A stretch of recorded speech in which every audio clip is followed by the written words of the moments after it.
Hi, this is Pete Eales from UK Butterflies. This video is a general introduction to the UK Butterflies website. It's actually the first of a series of videos that we're going to do.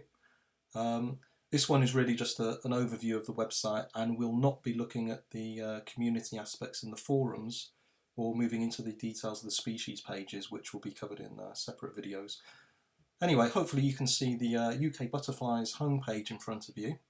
What I'm going to do is just show you how I typically navigate the website, and hopefully you'll enjoy this ride. So first of all, you'll see at the top of the page various menus that provide all sorts of options to you. It kind of keeps a lot of the functionality out of the way while you're looking at various aspects of the website. You'll also see a banner that shows the major butterfly families, the 6 that are now recognised on the British list. So on the left hand side of the homepage you'll see various items, some stats about the website, a couple of ads in the current incarnation, and then you'll see a species listing, and you'll see some items coloured in green which are really the core species, and in also kind of pinky red, almost a disgusting colour really, but seems to show up okay. And they represent secondary species, which are really referred to as adventives or suspect, but nonetheless they are on the British list, so they are included in the website. There is a way of actually turning that off, which I'll show you in a few moments once I get past the overview of the homepage. And below the species list you'll also see something called Flying This Week. So I'm recording this video on the 6th of February, so there's not too much flying this week. But if anything were to come out of hibernation, then you'd potentially see the species shown there. Most of the website is actually generated from a database, so automatically and in real time. So that Flying This Week section is updated based on the information in that database, so without me having to change anything on the website. The centre column on the homepage actually gives you pretty much the most recent information that's been added to the website, and various announcements. So for example, an announcement, there's recently been a new video gallery added, a couple of articles, and in fact if you click on any of the links here, so for example this will bring up a very nice article on the early stages of the small tortoiseshell. It was written by Vince Massimo, who helps with the running of the website. And you'll see we're trying to actually put together a more professional look and feel for some of the articles that warrant that treatment, and this is one of them. But it also demonstrates one of the features of the website, which is when you do see images, most of them you can click on and see a larger rendition of inline, so without you having to move to another page, it will automatically bring up a larger image as I'm showing there. Another article on the homepage is an article on James Charles Dale, written by Mark Colvin, another regular contributor. And again, the same treatment for some of the images. Rather scary picture of Mr. Dale there, but nonetheless, fairly professional looking article, I think, it's fair to say. And actually that's something we're trying to encourage more of, is contribution of articles onto the website, so that UK Butterflies as a website becomes a kind of one-stop shop for a lot of the information that all of the butterfly community is looking to share. And then on the right hand side of the homepage we've got a few things. First of all, there's a link for mainly for visitors who aren't regular visitors to the website, but if you did want to identify a butterfly, then there's a big fat link on the front page that will take you to the page you see here, which gives you a summary of each of the core species in the British Isles. So what you see in these showcases, as we call them, is a male upper side and underside, and a female upper side and underside for every single species. And Vince does a great job at actually selecting the images used for those showcases. A couple of links for Facebook and Twitter if you want to follow us there. There's also a box that shows the latest tweets as they're known, so if you don't really want to be involved with the Twitterverse as it's known, then you can just look in this box and it will show you various tweets that were either produced or retweeted as it's known And you can also scroll down to see older tweets. And really that's for providing snippets of news without having to change the homepage constantly. So, you know, if someone's just seen the first sighting of a particular species, it's more likely to appear as a tweet than as a major item on the homepage in the middle section there. The homepage itself is also intended to be the first port of call when people revisit the website, because it always contains the most up-to-date tweets, but also posts in the community forum that's available, which I'll actually cover off in a separate video. But here you can see the latest forum posts. There's a thread going here on the Wisley butterflies, so that's the most recent one. So Mike Oxon's responded to that a few moments ago. So that's the latest forum entries. You can also see any upcoming events. So another aspect built into the website is a calendar where we can put event information. So the only event in there at the moment is the BC Symposium in Southampton in April. One of the things that visitors can do is actually post photos onto the website, unsurprisingly. So the most recent photo here by Mike Young is of a map, very nice photo there. And we currently show the most recent 5 photos that have been added. There's a really nice photo there of a white letter hair streak egg by William, who's a relatively recent member.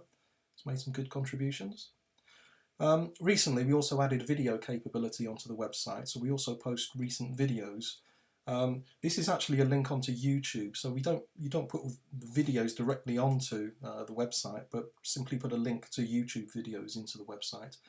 But again, the same trick that we do with images, we can do with videos to a large degree. So for example, this video of the Weaver's Fritillary down here, if I move it up here, it actually brings up an inline rendering of the video, and I can actually play it inline as well.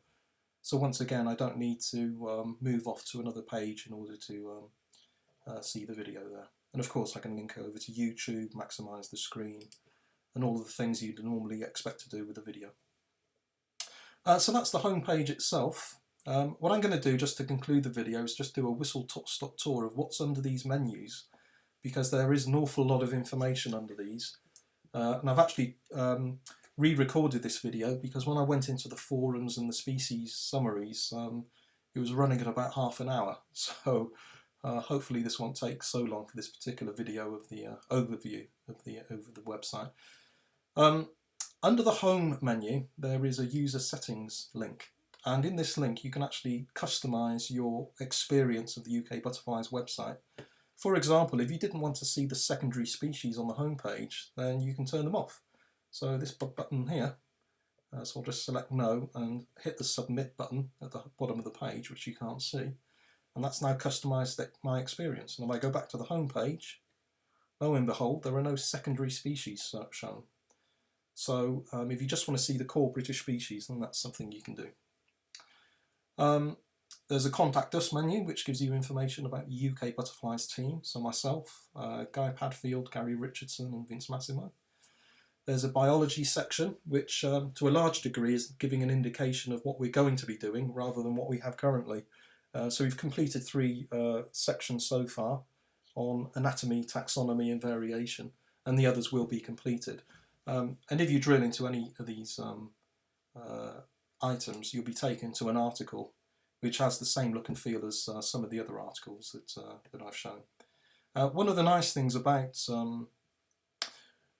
producing articles for a website, which you can't really do on paper, is not only can you expand images in line, as I showed earlier, but you can also embed videos. And so for example, here's the courtship ritual of a cryptic wood white pair, and I think this is a real, distinguishing aspect of the website and the articles that we can produce online. So again, if you're thinking of contributing articles, then feel free to include videos as well, because they'll really just add to the experience.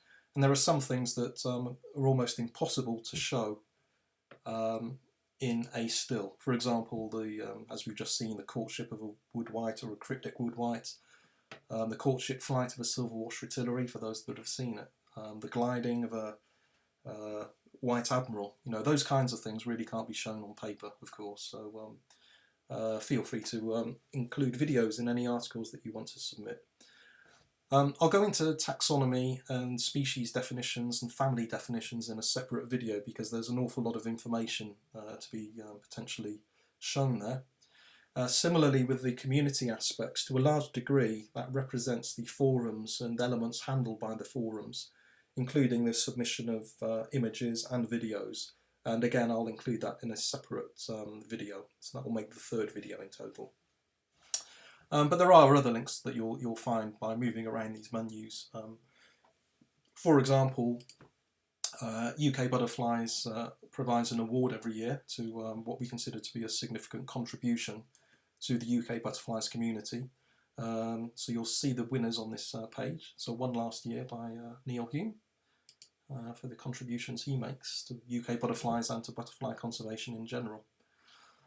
The reports section, the reports menus had a major clear up in the last few weeks as I record this. We're on 6th of February 2014.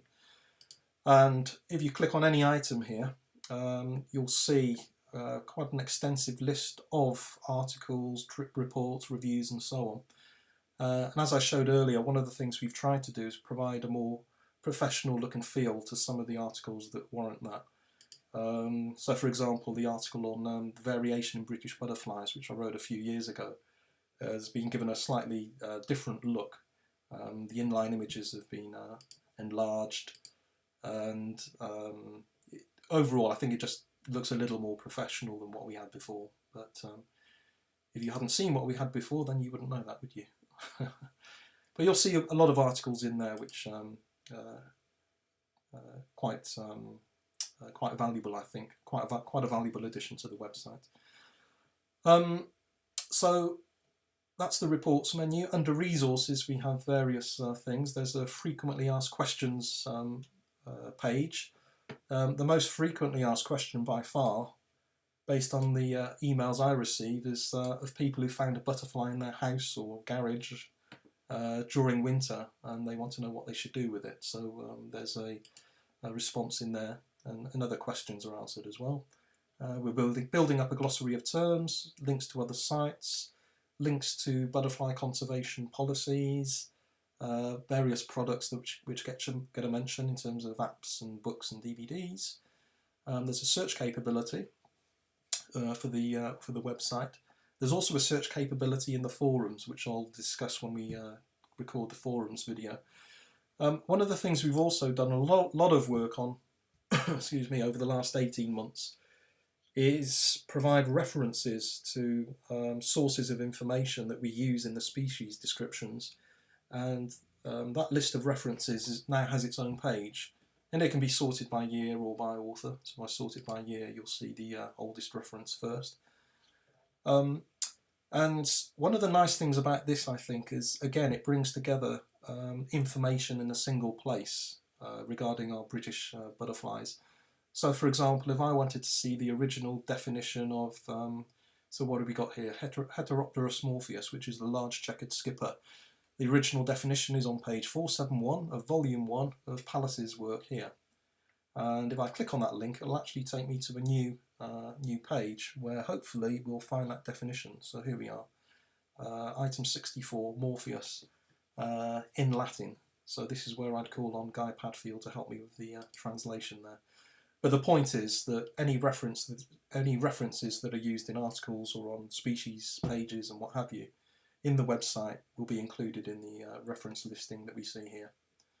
So that's fairly extensive now, and a lot of work's gone into that, so hopefully you'll be able to enjoy that as well. The species menu I'm going to describe in a separate video. As you can see, there's an awful lot of information under there. And finally, stock photos. So one of the policies that we have on UK Butterflies is that for those photographers that are willing to make their images available to third parties, is that our images are made available free of charge to the non-profit organisations, so academia and charities primarily. The stock photos library is used quite extensively by such organisations, as well as commercial organisations as well, to get hold of images that they might want to use on their own websites or in their own publications and so So there's an obvious mechanism as to how you select stock photos, and you start with, unsurprisingly, browsing photos available in the stock library, select a species, and all the usual stuff you would do with, I don't know, add an item to the basket, show the basket, and check out, and so on. So with that, that probably concludes the this particular video. Hopefully that's given you a sense of what's available on the UK Butterflies website. And look out for the next two videos discussing the species pages in particular and taxonomy in general, and of course the community aspects of the forum as well. Thanks.